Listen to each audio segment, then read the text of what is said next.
God, anytime you're ready.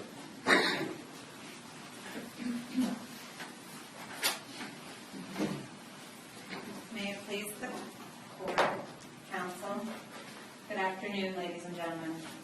Detective Oliver's job, which he did in this case, was to find the person who killed Melanie Eam. And that is, who killed James Berry, and that is Melanie Eam. And I'm pointing to her. Absolutely, just as Mr. Scott did. Because she is the only one in the room who has admitted to killing James Berry. She is the only person who left her cell phone on the scene. She is the only person who fled multiple states away in the middle of the morning, stopping at the ATM, seat outside pass. She's the only person who has any conflict with James Berry. And absolutely she had conflict. And Mr. Scott used a quote from hundreds of years ago, but it is a tale as old as time, a lover's court. In this case, we have a woman scorned by a man. But it happens both ways, and either way, that is one of the things that scores a person most. Being in a relationship with a person for 2 years, and for that person to break up with you on a leave check. And that's what happened. This is unrequited, now rebuffed love. And what? Oh, you forgot about me. I thought we were happy. I tried to, but I stopped all those things. I changed so much. And I'm sorry, but I didn't expect at all.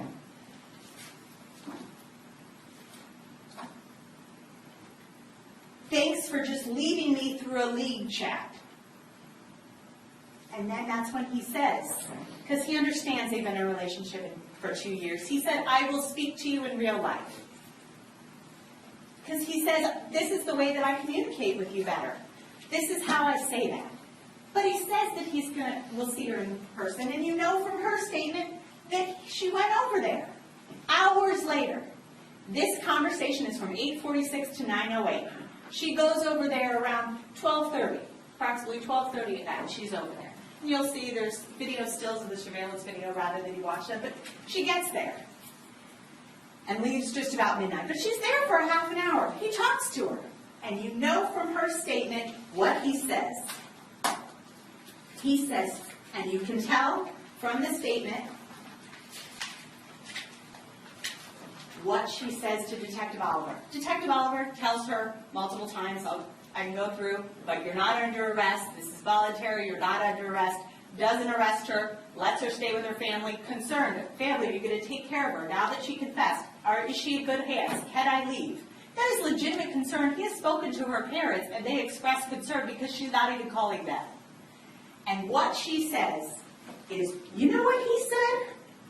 He said for months that he didn't love me, that he didn't actually love me.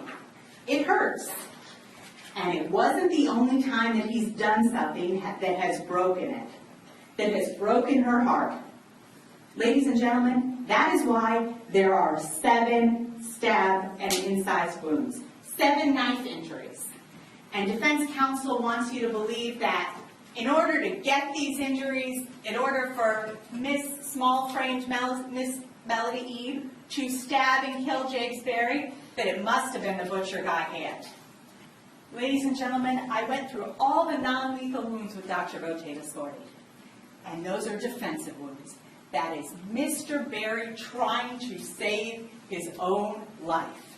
They are on the front of his body, they are on the back of his body, his hands are torn up, his fingers are torn up.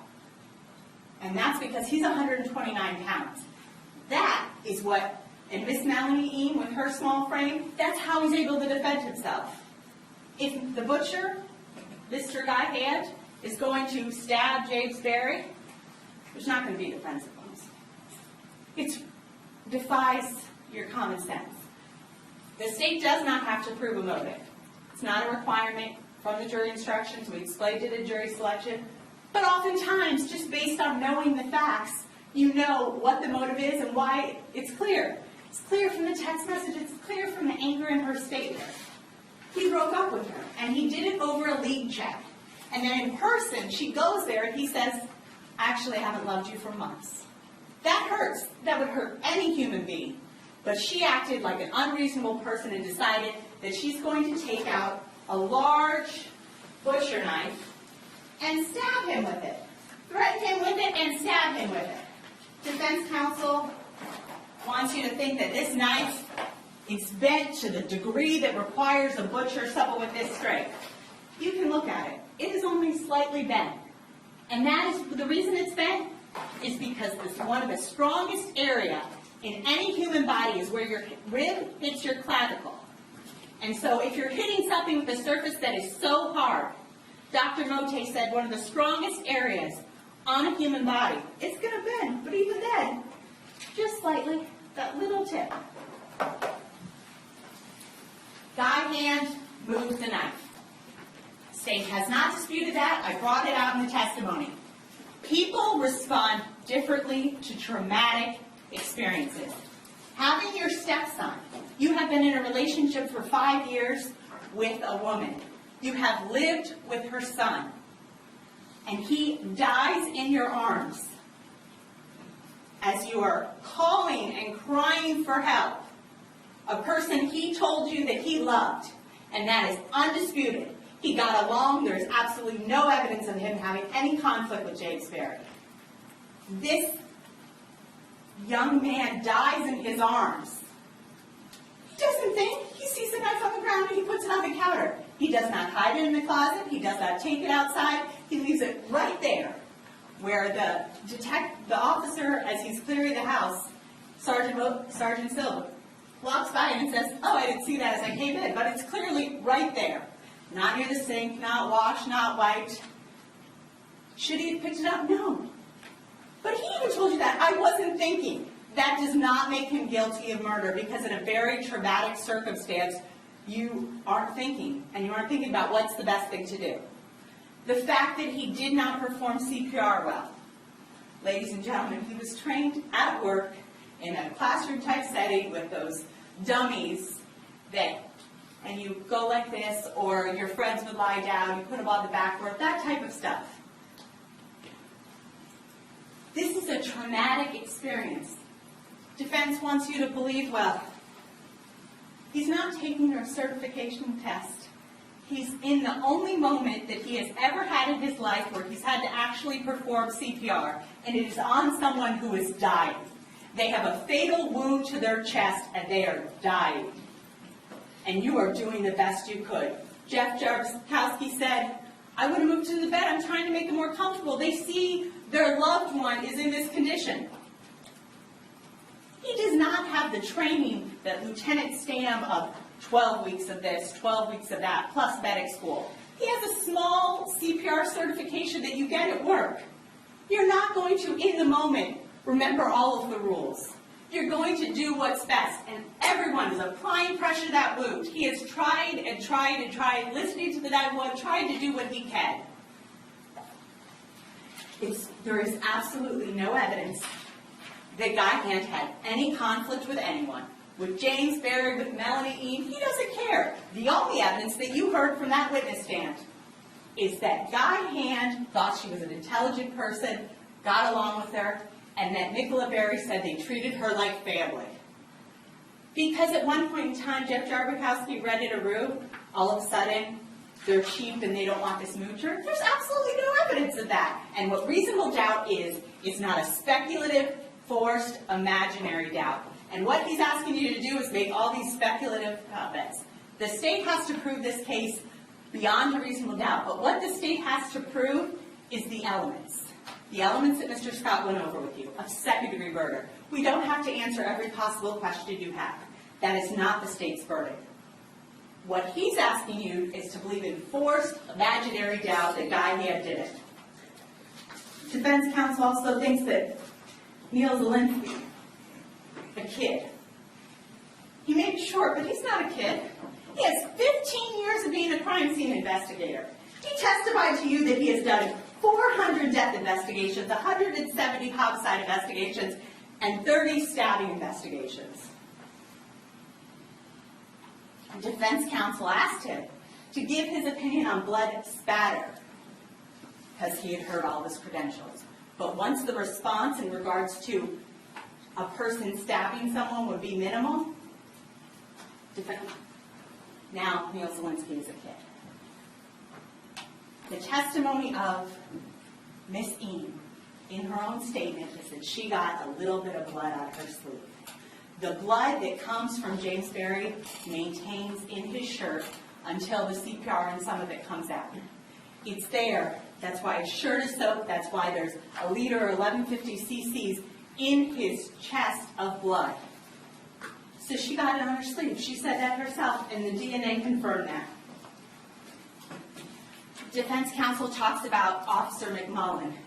They ignore this welfare check, and they ignore the fact that she's scared. On that body cam, she says, "I'm scared." The officer who's with McMullen, Barahona, says, "Scared of what?" She puts her head down and she doesn't want to say it because she doesn't want to tell those officers that she's scared of getting in trouble for killing her boyfriend. And when she says, "When am I going in for questioning?" Defense counsel says, "No suspect ever thinks they're going in for questioning. That must be a witness." This is the same woman in a statement, unsolicited, said, "I spoke with my family and they told me to turn themselves in." Common sense. You tell your family what you did and they would tell you to turn yourself in. They're not going to tell you to turn yourself in if you saw someone kill someone else. Defense counsel talks about this issue with Guy Hand and Jeff Jarvikowski. Jeff couldn't have seen him without any blood because his head would turn. That's actually not what the testimony was from that stand. The testimony is different. Guy Hand, when he says he's walking into the room, he sees Jeff. When he gets walking from his room, he sees Jeff. When he walks into his room, Jeff is in front of James. And what did Jeff testify? Jeff testified that he immediately screamed for help. He sees Guy Hand there, and then he goes out of shot and goes towards his friend. It's a quick movement, but he's moving. He's going towards his friend. So by the time Guy gets in the room, he's near him. That's what they both said. That's not inconsistent. Defense counsel says, well, the DNA, because James' blood is on everything that Melanie Eam has, that his DNA is on her clothing, in that same right hand area, same hand she's stabbing him. It's on her sweatshirt, it is on her jeans, and it is in her car because it's on her hands as she gets into the car, uses the gear shift.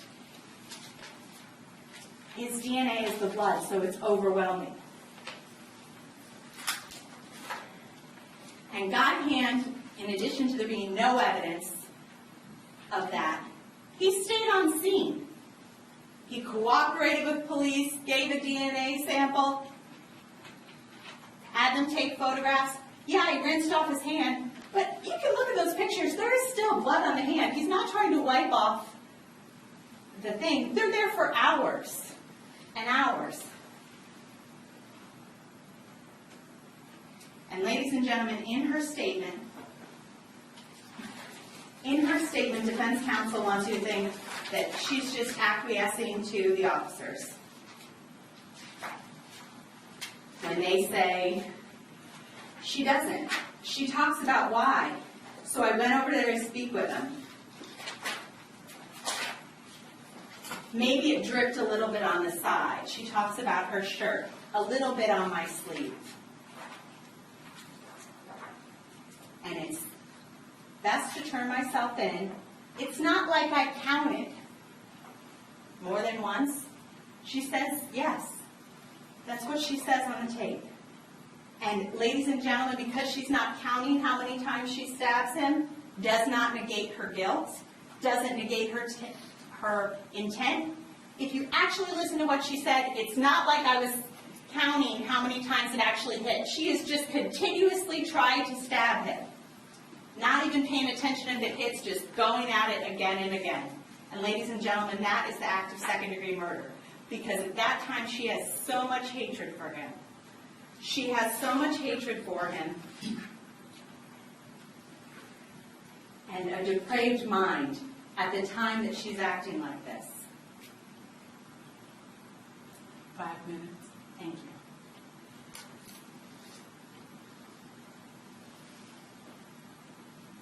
Ladies and gentlemen, we asked you in jury selection, and I'm going to reference it again, you can't have sympathy for Missy because she's a young female, because you feel bad that her boyfriend broke up with her on a leak chat. It's not something you can consider. Another thing you cannot consider is sentencing. That is the judge's job. Your job is to find her guilty or not guilty. And it's to find her guilty of the highest offense proven by the state. Not manslaughter because you feel bad for her. Absolutely not. It is the highest offense proven by the state. And that's in the jury instructions. About your feelings not being influenced by prejudice, bias, or sympathy. And that your job is to prove, your job is to determine if the state has proven the defendant guilty or not. And it's of the highest offense charged. Ladies and gentlemen, we have proven through the evidence, through her phone, through the motive and the messages hours before, through her phone on the scene, through the defendant's clothing having the victim's DNA, the defendant's car that immediately left the scene and went to Maryland. You have her flight, her immediately in the wee hours of the morning, going to Maryland, states away. And you have her statement. In addition to all of that, you have her own statement. And she explaining the fact that he broke up with her on a leak chat. And when she tells Detective Oliver what happened, it's not. What she says is, do you know what he said to me? He said he didn't even love me. He said he hadn't loved me.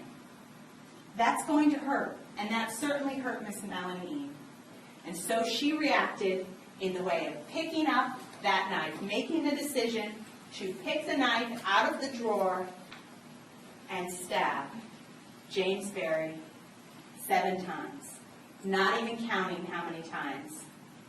And because of her actions, James Berry lost his life. And that is the actions of the defendant, Miss Melanie Eam, acting with a depraved mind, hatred, ill will, and spite. Thank you very much for your time.